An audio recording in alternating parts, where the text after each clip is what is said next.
പ്രിയപ്പെട്ടവരെ, അസ്സലാമു അലൈക്കും വറഹ്മത്തുള്ളാഹി. നമസ്കാരം. സംസാരിക്കുന്നത് ബഷീർ മേച്ചേരി കട്ടച്ചറ. ഞാൻ വീണ്ടും ഓണ ആഘോഷവുമായി ബന്ധപ്പെട്ട് ഇങ്ങനൊരു വീഡിയോയുമായി വരാൻ കാരണം അത്രമേൽ പ്രയാസപ്പെടുത്തുന്നു നമ്മളുടെ ആ ടീച്ചറുടെ പേരിലെടുത്ത ഒരു കേസ്. അതുപോലെ തന്നെ ആ ടീച്ചറെ സ്കൂളിൽ നിന്നും ഒഴിവാക്കുന്ന രീതിയിലുള്ള ഗവൺമെന്റ് നടപടിയും അതുകൊണ്ട് തന്നെ ഇതൊന്ന് നിങ്ങളെ കേൾപ്പിക്കണം എന്ന് കരുതിയിട്ടാണ് പ്രിയപ്പെട്ട മുഹമ്മദ് അലി കിനാലൂർ എന്ന് പറയുന്ന ഒരു മാധ്യമ പ്രവർത്തകന്റെ വാക്കുകൾ. ആ വാക്കുകളൊന്നും അദ്ദേഹത്തിന്റെ ഇതല്ല. കൃത്യമായിട്ട് നിലപാടുകൾ കൃത്യമായിട്ട് ഈ ഓണ ആഘോഷം ആരുടേതെന്ന് പഠിച്ച് പറയുന്ന ആ വീഡിയോ അല്ലെങ്കിൽ ആ ഒരു സന്ദേശം നിങ്ങളൊന്ന് കേൾക്കുക. സാമൂഹിക പ്രവർത്തകനും എഴുത്തുകാരനും പ്രഭാഷകനുമൊക്കെയായ സുദേശ് എം രഘു സാമൂഹിക മാധ്യമത്തിൽ പങ്കുവച്ച 2 കുറിപ്പുകൾ വായിക്കാമെന്ന് വിചാരിക്കുന്നു. അതിലൊന്നാമത്തെ കുറിപ്പ് ഇങ്ങനെയാണ്: ഹിന്ദുക്കളുടെ മാത്രം ആഘോഷമായിരുന്ന ഓണത്തെ ദേശീയോത്സവമായി പട്ടം താണുപ്പിൽ അടിച്ചേൽപ്പിച്ചതാണെന്ന വസ്തുത നിലനിൽക്കെ ഓണാഘോഷവുമായി ബന്ധപ്പെട്ട എല്ലാ കാര്യങ്ങളും ഹിന്ദുമതവുമായി അഭേദ്യമായി ബന്ധപ്പെട്ടിരിക്കുന്നു എന്നത് പച്ച പരമാർത്ഥമായിരിക്കെ മുസ്ലിങ്ങളെ സംബന്ധിച്ചിടത്തോളം അത്തരം ആഘോഷങ്ങളിൽ പങ്കെടുക്കുന്നതിന് മതപരമായ വൈമുഖ്യം ഉണ്ടാകാം. അങ്ങനെയുള്ളവർക്ക് അതിൽ പങ്കെടുക്കാതിരിക്കാനും വൈമുഖ്യമില്ലാത്തവർക്ക് പങ്കെടുക്കാനുമുള്ള സ്വാതന്ത്ര്യം വേണ്ടേ? ഇത് ഒരു മുസ്ലിമിന്റെ വാക്കല്ലട്ടോ, ഒരു ഹിന്ദു മതവിശ്വാസിയായ ഒരു നിരീക്ഷകന്റെ വാക്കുകളാണ്. അത് മുമ്പേ പറഞ്ഞ് അദ്ദേഹത്തിന്റെ പേര് നിങ്ങൾ കേട്ട് കാണും. പറഞ്ഞ സ്വാതന്ത്ര്യം മാത്രമേ ഈ ഹിന്ദു ഇന്ത്യയിൽ പുരോഗാമികൾ വരെ നൽകൂ. സ്കൂളിലെ ഓണാഘോഷത്തിന് പങ്കെടുക്കേണ്ടെന്ന് ഒരു മുസ്ലിം മാതാവ് മക്കളോട് പറഞ്ഞാൽ അതിനെതിരെ കേസെടുക്കണം. എത്രേ പരാതി കൊടുക്കുന്നതോ? എന്താണ് ഒരു സ്കൂളിലെ ഓണാഘോഷവുമായി ബന്ധപ്പെട്ട് ഒരു മാതാവ്, ഒരു രക്ഷിതാവ് ആ മതസ്ഥരോട് പറയുന്ന വാക്കുകൾ അതാണ് കേട്ടോ. പുരോഗമന ഹിന്ദു ഡിവൈഎഫ്ഐ എന്നാണ് ഒരു പോസ്റ്റ്. അതിനെ കുറച്ച് ഭാഗങ്ങൾ കൂടിയുണ്ട്. അതിന്റെ തുടർച്ചയായി അദ്ദേഹം എഴുതിയ മറ്റൊരു പോസ്റ്റ് ഇങ്ങനെയാണ്: ഓണാഘോഷത്തിൽ പങ്കെടുക്കാൻ താല്പര്യമില്ലാത്തവർക്കെതിരെ കേസിന് പോകുന്ന ഡിവൈഎഫ്ഐക്കാർ ചിന്ത പബ്ലിഷേഴ്സ് പ്രസിദ്ധീകരിച്ച ബാലചന്ദ്രൻ ചൊല്ലിക്കാർ എഴുതിയ പി കുഞ്ഞിരാമൻ നായരും സവർണ ഹിന്ദു മതവും ബ്രാക്കറ്റിൽ 2006 സെപ്റ്റംബർ എന്നുണ്ട് എന്ന പുസ്തകമെങ്കിലും മിനിമം വായിക്കേ. ഇതാണ് അദ്ദേഹത്തിന്റെ 2 പോസ്റ്റുകൾ. ഈ പോസ്റ്റിന് ആധാരമായ സംഭവം നമുക്കറിയാം. പെരുമ്പിലാവിലെ ഒരു സ്കൂളിലെ ഓണാഘോഷവുമായി ബന്ധപ്പെട്ട ഒരു അധ്യാപികയുടെ സന്ദേശമാണ്, വാട്സപ്പ് സന്ദേശമാണ് വിവാദമായി എന്ന് മാധ്യമങ്ങൾ പറഞ്ഞുകൊണ്ടിരിക്കുന്നത്. മുസ്ലിം കുട്ടികളെ ഓണാഘോഷങ്ങളിൽ പങ്കെടുപ്പിക്കേണ്ടതില്ല എന്ന് അവർ പറഞ്ഞു. അത് വർഗീയമാണ് എന്ന് ആരോപിച്ച് നിങ്ങൾ ചിന്തിക്കേണ്ടത്, മുസ്ലിം മതസ്ഥരായ കുട്ടികളോട് നിങ്ങൾ ഓണാഘോഷത്തിൽ പങ്കെടുക്കേണ്ടതില്ല എന്ന് ഒരു മതവിശ്വാസിയായ ഒരു ടീച്ചർ, ഒരു മാതാവാണ്, അത് പറയുന്നതിൽ തെറ്റുണ്ടോ എന്നുള്ളത് ചോദ്യം ചെയ്യുകയാണ് ആ ഒരു ഹിന്ദുമതസ്ഥനായ ഒരു എഴുത്തുകാരൻ. ഡിവൈഎഫ്ഐ നേതാവ് പരാതി നൽകുകയും കുന്നംകുളം പോലീസ് മതസ്പർദ്ധ ഉണ്ടാക്കൽ വകുപ്പ് ഉൾപ്പെടെ ചേർത്തുകൊണ്ട് കേസെടുക്കുകയും ചെയ്തു എന്നാണ് മാധ്യമങ്ങളിൽ നിന്ന് അറിയാൻ കഴിയുന്നത്. യഥാർത്ഥത്തിൽ ഇതിൽ കേസെടുക്കാൻ മാത്രം എന്താണുള്ളത്? ഇതിൽ എന്താണ് വർഗീയമായിട്ടുള്ളത്? ആ വായിച്ച സന്ദേശത്തിൽ ഞാൻ മാധ്യമ റിപ്പോർട്ടുകളെ അവലംബിച്ചുകൊണ്ടാണ് പറയുന്നത്. ആ റിപ്പോർട്ടുകളിൽ എവിടെയും ഏതെങ്കിലും ഒരാൾ ഓണാഘോഷത്തിന്റെ ഭാഗമാകുന്നതിനെ കുറിച്ചോ അതിന്റെ മതപരമായ ഐതിഹ്യത്തെ കുറിച്ചോ അങ്ങനെ ആ തരത്തിലുള്ള ഒരു അവഹേളനമോ അല്ലെങ്കിൽ അതിനെ പരിഹസിക്കുന്ന വിധത്തിലുള്ള ഏതെങ്കിലും പരാമർശമോ ആ ടീച്ചറുടെ സന്ദേശത്തിലില്ല എന്നാണ് എനിക്ക് മനസ്സിലായിട്ടുള്ളത്. മറ്റൊരു മത സമൂഹത്തെ ആക്ഷേപിക്കുന്നതോ അതിന്റെ ഓണത്തിന്റെ മതപരമായ ഉള്ളടക്കത്തെ പരിഹസിക്കുന്നതോ ആയ ഏതെങ്കിലും ഒരു തരത്തിലുള്ള ഒരു വാചകം അതിലില്ലാത്ത കാലത്തോളം അതെങ്ങനെയാണ് വർഗീയമായി തീരുന്നത്? ഈ രണ്ടാമത്തെ മതസ്പർദ്ധ പോലുള്ള ഒരു ശ്രമം അതിനകത്ത് ഉണ്ടായിട്ടുണ്ടോ? അതെങ്ങനെയാണ് മതസ്പർദ്ധ ഉണ്ടാക്കാനുള്ള ശ്രമമായി മാറുന്നത്? അവർ അവരുടെ ഒരു അഭിപ്രായം പറഞ്ഞു. യെസ്. മുസ്ലിം കുട്ടികൾ ഓണാഘോഷത്തിൽ പങ്കെടുക്കരുത് എന്ന് പറയുമ്പോഴേക്ക് അത് മതസ്പർദ്ധ ഉണ്ടാക്കും എന്നാണെങ്കിൽ കേരളം അത്രയേറെ ദുർബലമായ മതാന്തരീക്ഷത്തിലാണോ നിലകൊള്ളുന്നത് എന്ന് ആലോചിക്കേണ്ടതാണ്. തീർച്ചയായിട്ടും. പരാതി കൊടുത്തത് ഡിവൈഎഫ്ഐയുടെ നേതാവാണ്. വെള്ളാപ്പള്ളി നടേശനൊക്കെ മുസ്ലിങ്ങളെ കുറിച്ച് നിരന്തരമായ അധിക്ഷേപം പറഞ്ഞുകൊണ്ടിരിക്കുന്ന ഒരു കാലത്ത് തന്നെയാണ് അദ്ദേഹത്തിനെതിരെ പരാതി പോയിട്ട് പോലും കേസെടുക്കാൻ പോലീസ് തയ്യാറായിട്ടില്ല എന്ന വസ്തുത നിലനിൽക്കെയാണ് ഈ അധ്യാപികക്കെതിരെ പോലീസ് കേസെടുത്തിരിക്കുന്നത്. യഥാർത്ഥത്തിൽ ഓണം എന്ന് പറയുന്നത് എല്ലാവരുടെയും ആഘോഷമായി തീരുന്നത് എപ്പോഴാണ്? പട്ടത്തലമുറയുടെ കാലം വരെയും ഭരണകാലം വരെയും അങ്ങനെ ആയിരുന്നില്ലല്ലോ സ്ഥിതി. അതിനുശേഷമാണ് ഇതിനെ ഒരു ദേശീയോത്സവം എന്ന രീതിയിലൊക്കെ വ്യാഖ്യാനിക്കാൻ തുടങ്ങിയിട്ടുള്ളത്. യഥാർത്ഥത്തിൽ അങ്ങനെ ദേശീയോത്സവത്തിന്റെ സ്വഭാവമാണോ ഓണത്തിന്റെ ഐതിഹ്യം വായിക്കുമ്പോൾ നമുക്ക് മനസ്സിലാക്കാൻ കഴിയും.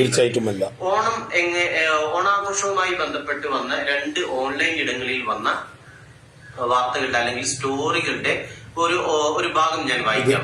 സത്യം ഓൺലൈൻ എന്ന് പറയുന്ന ഒരു ഓൺലൈൻ ഇടത്തിൽ നിന്നുള്ള ഭാഗമാണ് വായിക്കുന്നത്. ഓണത്തിൽ ഏറ്റവും മഹാബലിയോടൊപ്പം പ്രാധാന്യമുള്ള ഒന്നാണ് തൃക്കാക്കരയപ്പനും. ഉത്രാടം നാളിലാണ് തൃക്കാക്കരയപ്പനെ വരവേൽക്കാറുള്ളത്. തൃക്കാക്കരയപ്പന് ഓണത്തപ്പൻ എന്നും പേരുണ്ട്. ഓണത്തിന് അത്തപ്പൂക്കളങ്ങൾ ഒരുക്കുന്നത് തൃക്കാക്കരയപ്പനെ വരവേൽക്കാനാണ് എന്നതാണ് വിശ്വാസം. അതിനാലാണ് ഓണത്തിന് അത്തപ്പൂക്കളം ഒരുക്കുമ്പോൾ ഓണത്തപ്പനെയും വെക്കുന്നത്. തൃക്കാക്കരയപ്പനെ ആരാധിക്കുന്നതും പൂജിക്കുന്നതും ഓണത്തിന്റെ ഒഴിച്ചുകൂടാനാകാത്ത ആചാരങ്ങളിൽ ഒന്നാണ്. അത്തപ്പൂക്കളത്തിൽ ഓണത്തപ്പനെ വരവേൽക്കാൻ ഓണത്തപ്പന്റെ രൂപം വെക്കുന്ന ചടങ്ങിനെ മതേര് വെക്കുക എന്നാണ് പറയാറുള്ളത്. എന്നാൽ കേരളത്തിന്റെ വിവിധ ഭാഗങ്ങളിൽ ഈ ചടങ്ങിന് മറ്റു പേരുകളും പറയാറുണ്ട് എന്നാണ് ഓൺലൈൻ ഇടത്തിലെ ഒരു വായന. ഇനി മറ്റൊന്ന്, ഞാൻ സാധാരണയിൽ ഉപയോഗിക്കാത്തതാണ്. സാധാരണ ഈ ചാനലിനെ ഞാൻ ഏതെങ്കിലും വാർത്താ സ്രോതസ്സായിട്ട് ആശ്രയിക്കാറില്ല. പക്ഷെ ഇത് ഇപ്പോൾ ഇവിടെ വായിക്കേണ്ടതുണ്ട് എന്ന് തോന്നുകയാൽ ഞാൻ ആ ചാനലിനെ വായിക്കാൻ എടുക്കുകയാണ്. ചാനലല്ല, അവരുടെ ഓൺലൈൻ ഇടമാണ്. ജനം ടിവിയുടെ ഓൺലൈൻ ഇടത്തിൽ വന്ന ഓണവുമായി ബന്ധപ്പെട്ട ഒരു കുറിപ്പിൽ നിന്നാണ് വായിക്കുന്നത്. എറണാകുളം ജില്ലയിലെ തൃക്കാക്കരയിലാണ് ഓണാഘോഷം പ്രധാനമായും നടക്കുന്നത്. മഹാബലി രാജാവിന്റെ തലസ്ഥാനമായിരുന്നു തൃക്കാക്കര എന്ന് പറയപ്പെടുന്നു. ഇവിടെ തൃക്കാക്കര അപ്പൻ അല്ലെങ്കിൽ വാമനമൂർത്തി എന്ന മഹാവിഷ്ണുവിന്റെ പ്രസിദ്ധമായ ക്ഷേത്രമുണ്ട്. ശർക്കരയും പഴവും തേങ്ങയും ചേർത്തുണ്ടാക്കിയ അട നേദിക്കുന്നതാണ് തൃക്കാക്കരയപ്പന് പ്രിയം എന്നാണ് വിശ്വാസം. ചിലർ അടയിൽ ശർക്കര ചേർക്കാതെ പഞ്ചസാര ചേർത്ത് പൂവടയും നേദിക്കും. 1-ാം ഓണം മുതൽ 5-ാം ഓണം വരെ ഓണത്തപ്പനെ പൂജിക്കും. എന്നും രാവിലെയും വൈകുന്നേരവുമാണ് പൂജിക്കുക. കേരളത്തിൽ മറ്റൊരിടത്തും വാമനമൂർത്തിയുടെ പ്രതിഷ്ഠയില്ലെന്നതും ശ്രദ്ധേയമാണ്. ഓണത്തിന്റെ ഐതിഹ്യവുമായി ബന്ധപ്പെട്ട അതിന്റെ മതപരമായ പശ്ചാത്തലത്തെ കുറിച്ചാണ് ഈ 2 ഓൺലൈൻ ഇടങ്ങളിൽ നിന്ന് മനസ്സിലാക്കാൻ കഴിയുന്നത്. വിശ്വാസവുമായി ബന്ധപ്പെട്ട ഒരു കാര്യം തീർച്ചയായും അതിന് ഹൈന്ദവ മതവിശ്വാസികളെ സംബന്ധിച്ചിടത്തോളം അവരുടെ മതപരമായ വിശ്വാസത്തിന് പ്രാധാന്യമുണ്ട്. അവർക്ക് തീർച്ചയായും ആ വിശ്വാസത്തിന്റെ ഭാഗമായിട്ട് അടനേദിക്കാം. മറ്റേതെങ്കിലും തരത്തിലുള്ള ആരാധനാ കർമ്മങ്ങളിലൊക്കെ ഭാഗവക്കാവാം. അതൊന്നും ഒരു തെറ്റുമില്ല, കാണുന്നില്ല. നമ്മുടെ രാജ്യത്ത് അങ്ങനെ എല്ലാ മതവിശ്വാസികളെയും പരിഗണിക്കുകയും എല്ലാ മതവിശ്വാസികൾക്കും അവരുടെ വിശ്വാസം വെച്ച് പുലർത്താനും അത് പ്രചരിപ്പിക്കാനും അതിന്റെ ഭാഗമായുള്ള ആരാധനാ കർമ്മങ്ങളിൽ പങ്കെടുക്കാനും ഒക്കെയുള്ള ക്ഷേത്രങ്ങളിൽ പോകാൻ, ചർച്ചുകളിൽ പോകാൻ, മസ്ജിദുകളിൽ പോകാൻ, ഇങ്ങനെ എല്ലാത്തിനുമുള്ള സ്വാതന്ത്ര്യം നമ്മുടെ ഭരണഘടന അനുവദിച്ചിട്ടുണ്ട്. അതുകൊണ്ട് തന്നെ ഒരു മതവിശ്വാസ സമൂഹം അവരുടെ വിശ്വാസവുമായി ബന്ധപ്പെട്ട ആചാരങ്ങൾ, ആരാധനകൾ വെച്ച് പുലർത്തുന്നതിനെ ഒരു തരത്തിലും ചെറുതായി കാണേണ്ടതില്ല. പിറകിലുള്ള ഐതിഹ്യം എന്തായിരുന്നാലും സമൂഹത്തിന്റെ ഭാഗമാണ്. അവർ ആ വിശ്വാസം വെച്ച് പുലർത്തുകയും അതിന്റെ ഭാഗമായ ആഘോഷങ്ങളാവട്ടെ, ആരാധനകളാവട്ടെ, അതെല്ലാം നടത്തുകയും ചെയ്യട്ടെ. ഇങ്ങനെ ആയിരിക്കെ ഇത് പരസ്പരം മതവിശ്വാസ സമൂഹങ്ങൾക്കിടയിൽ ഉണ്ടാകേണ്ടുന്ന ഒരു ബോധവും കൂടിയാണ്. ഒരു മതവിശ്വാസ സമൂഹത്തിന്റെ ആഘോഷങ്ങളിലേക്ക് മറ്റൊരു മതവിശ്വാസ സമൂഹം കടന്നു കയറേണ്ടതില്ല. അത് അവരുടെ ആഘോഷമായി വിട്ടുകൊടുക്കുകയാണ് ആ മതവിശ്വാസത്തോട് ചെയ്യാവുന്ന ഏറ്റവും വലിയ നീതി എന്ന് മുസ്ലിം സമുദായം പുലർത്തുന്നുണ്ട്. ചെറിയ പെരുന്നാൾ മുസ്ലിം സമുദായത്തിൽപ്പെട്ടവനല്ല. ചെറിയ പെരുന്നാളിന്റെ ഭാഗമായി ആട്ടെ, വലിയ പെരുന്നാളിന്റെ ഭാഗമായാട്ടെ പ്രത്യേകമായ നിസ്കാരം പള്ളികളിൽ നടക്കാറുണ്ട്. ഇനി വലിയ പെരുന്നാളിന് മൃഗങ്ങളെ ബലി കൊടുക്കുക എന്ന് പറയുന്ന, ബലിയറുക്കുക എന്ന് പറയുന്ന ഒരു ആരാധനാ കർമ്മം തന്നെ അവിടെ നടക്കാറുണ്ട്. നോക്കൂ, ഇതിലൊന്നും ഏതെങ്കിലും മതവിശ്വാസ സമൂഹത്തെ നിർബന്ധമായി മറ്റൊരു മതവിശ്വാസ പാടില്ലേ? സമൂഹത്തിലേക്ക് നിങ്ങളും ഇത് ചെയ്യണം, നിങ്ങളും ഇതിന്റെ ഭാഗമാകണം എന്ന് ആരും പറയാറില്ല. അങ്ങനെ പറയുന്നുണ്ടെങ്കിൽ അത് ശുദ്ധ വർഗീയതയാണ്. ഞങ്ങൾ കൂടുതലുണ്ട്. ഇതാണ് ഇതിന്റെ സത്യം. ഇവിടുത്തെ 100% 110% ഹിന്ദുക്കളുടെയും വിശ്വാസം, അവരിന്നും വിശ്വസിച്ച് പോരുന്നത് ഓണ ആഘോഷം എന്നത് ഹിന്ദു മതവിശ്വാസ പ്രകാരം, ഹിന്ദു ആചാരപ്രകാരമുള്ള ഒരു കർമ്മമാണ്. അവർ വിശ്വസിക്കണം. ഐഹിത്യമുണ്ടോ, കെട്ടുകഥയാണ്, അതൊക്കെ പിന്നത്തെ കഥ. അവർ വിശ്വസിക്കുന്ന ആ വിശ്വാസം നമ്മൾ തെറ്റാണെന്ന് പറയാൻ പാടില്ല. അവരതിൽ നിന്ന് പിന്തിരിപ്പിക്കാൻ പാടില്ല. അവരെ ആഘോഷത്തെ നമ്മൾ മുറിവേൽപ്പിക്കാൻ പാടില്ല. അവരെ ആഘോഷത്തെ നമ്മൾ മോശപ്പെടുത്താൻ പാടില്ല. അതൊരു മുസ്ലിം മതവിശ്വാസി പഠിച്ചതാണ്. മുസ്ലിം മതവിശ്വാസിയെ മദ്രസയിൽ നിന്നും പണ്ഡിതന്മാരും പഠിപ്പിച്ചുകൊണ്ടിരിക്കുന്നത്. മറ്റു ആരാധകരെ, മറ്റു ആരാധന കർമ്മത്തെ, മറ്റു വിശ്വാസികളെ ഒരു തരത്തിലും മുറിവേൽപ്പിക്കാൻ പാടില്ല. മുറിവേൽപ്പിച്ചവൻ എന്നിൽപ്പെട്ടതല്ല എന്ന് മുത്തു മുഹമ്മദ് മുസ്തഫ സല്ലല്ലാഹു അലൈഹി വസല്ലമ അരുളിയതായിട്ട് ഒരുപാട് സന്ദേശങ്ങൾ നമ്മളെ പഠിപ്പിച്ചത് കൊണ്ട് തന്നെ നമ്മൾ അതിന് മുറിവേൽപ്പിക്കാനില്ല. പക്ഷേ ആ ആചാരകർമ്മങ്ങൾ മുസ്ലിം മതവിശ്വാസ പ്രകാരം തീർച്ചയായിട്ടും തെറ്റാണ് എന്ന് പഠിപ്പിച്ചതും പണ്ഡിതന്മാരുടെ, അത് അംഗീകരിക്കുന്നവനാണ് ഒരു യഥാർത്ഥ മതവിശ്വാസി. ഈ ആ ടീച്ചർ ഒരു മുസ്ലിം മതവിശ്വാസിയുടെ ഒരു ട്രസ്റ്റ് അല്ലെങ്കിൽ അവരെ മാനേജ്മെന്റിലുള്ള ഒരു എയ്ഡഡ് സ്കൂളായിരിക്കാം. പല മതസ്ഥരും പല ജാതിക്കാരും പഠിക്കുന്നുണ്ടാകാം. പക്ഷെ അവിടെ കൊടുക്കുന്ന സന്ദേശം തിബിയാൻ കോയ്സി എന്ന് പറയുന്നത് AP വിഭാഗത്തിൽപ്പെട്ട ഒരു മോണ്ടിസോറിയം ഒരു വിഭാഗത്തിൽ മുസ്ലിം ചട്ടപ്രകാരം മതപരമായിട്ടുള്ള കാഴ്ചപ്പാടോടുകൂടി കൊടുക്കുന്ന ഒരു മോണ്ടിസോറിയം ക്ലാസ്സാണ്. ആ കുട്ടികൾക്ക് കൊടുക്കുന്ന രക്ഷിതാക്കൾക്ക് കൊടുക്കുന്ന സന്ദേശമാണ്. ആ രക്ഷിതാക്കൾക്ക് പരിപൂർണ അർത്ഥത്തിൽ അത് വിശ്വസിക്കേണ്ടതും ഇഷ്ടമില്ല ഞങ്ങൾ പറഞ്ഞേക്കും എന്ന് പറയുമ്പോൾ ടീച്ചറോ അല്ലെങ്കിൽ മതവിശ്വാസിയോ അവരെ പരിഹസിക്കാനോ അവരെ താക്കീത് കൊടുക്കാനോ തയ്യാറല്ല. ആ വിശ്വാസപ്രകാരമുള്ള ഹിന്ദു ആചാര കർമ്മങ്ങൾ ഹിന്ദുക്കൾ അഹീദ്യമാണ്, കെട്ടുകഥയാണ്. അതുകൊണ്ട് തന്നെ അവരെ പരിഹസിച്ച് ഈ കേരളക്കരയിൽ നിന്നും ഇത്തരം ആചാരങ്ങൾ തുടച്ചു നീക്കണമെന്നോ പറയുന്ന ഏതെങ്കിലും ഒരു മുസ്ലിം വിശ്വാസിയാണെങ്കിൽ അവൻ തീർച്ചയായിട്ടും മതവിശ്വാസിയല്ല എന്നും കൂടെ പഠിപ്പിച്ച മതസ്ഥരാണ്.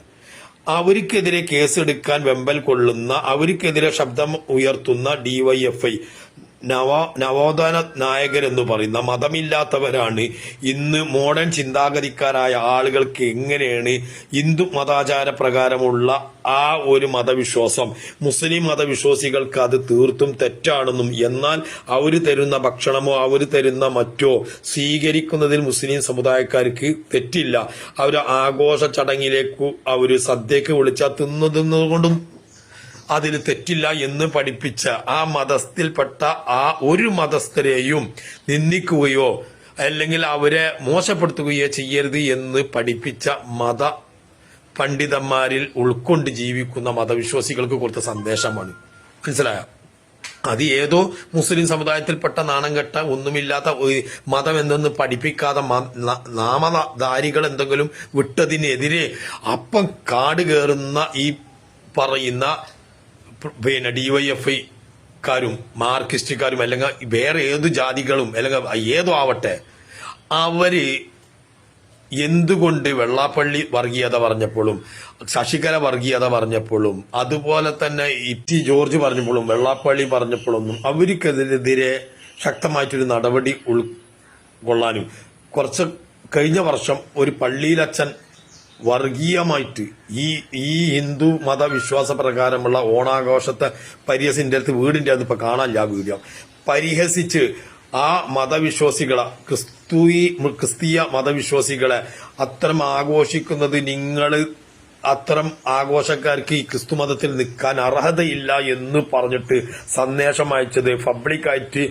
വേദിയിൽ പ്രസംഗിച്ചപ്പോഴൊന്നും കുരുപൊട്ടാത്ത ഈ നവോത്ഥാന നായകർ മുസ്ലിം സമുദായത്തിൽപ്പെട്ട ഒരു ടീച്ചർ, ആ ടീച്ചർ ഒരു വർഗീയത പോലും പ്രചരിപ്പിക്കാത്ത ടീച്ചർ, ആ ടീച്ചർക്കെതിരെ കേസെടുക്കാൻ അതിവേഗം വെമ്പൽ കൊള്ളുന്ന ഈ നാട്ടിലെ നിയമപാലകരും ഭരണാധികാരികളും തയ്യാറാകുമ്പോൾ മുസ്ലിം വിരുദ്ധത നിങ്ങളെ കയ്യിലാണെന്നും നിങ്ങൾക്കാണ് വർഗീയത എന്ന് പറയുന്നത് തെറ്റുണ്ടോ എന്ന് സമൂഹം ചിന്തിക്കേണ്ടതുണ്ട്. ഈ ടീച്ചറെ പുറത്താക്കും, ടീച്ചർക്കെതിരെ ഈ നവോത്ഥാന ഡിവൈഎഫ്ഇ നേതാക്കന്മാര് ഉറഞ്ഞു തൊള്ളുമ്പോൾ പാട്ട് പാടിയ തങ്ങന്മാരൊക്കെ ഇരിക്കുന്ന കാലത്താണ് നമ്മൾ ജീവിക്കുന്നത് എന്ന് ഓർക്കുക. തീർച്ചയായിട്ടും ഇത് വർഗീയതയല്ല, ടീച്ചറോട് ചെയ്തതാണ് വർഗീയത എന്ന് ഓർമ്മപ്പെടുത്തുന്നു. മുസ്ലിം മതവിശ്വാസികളെ ആരും മറ്റു മതസ്ഥരെ ഇകഴ്ത്തുകയോ നിന്ദിക്കുകയോ ചെയ്യാത്തവരും എന്നാൽ അവരെ പരിപൂർണാർത്ഥത്തിൽ വന്ദിക്കുന്നവരുമാണ് എന്ന് ഓർമ്മപ്പെടുത്തലോടുകൂടി എന്റെ വാക്കുകൾ നിർത്തുന്നു.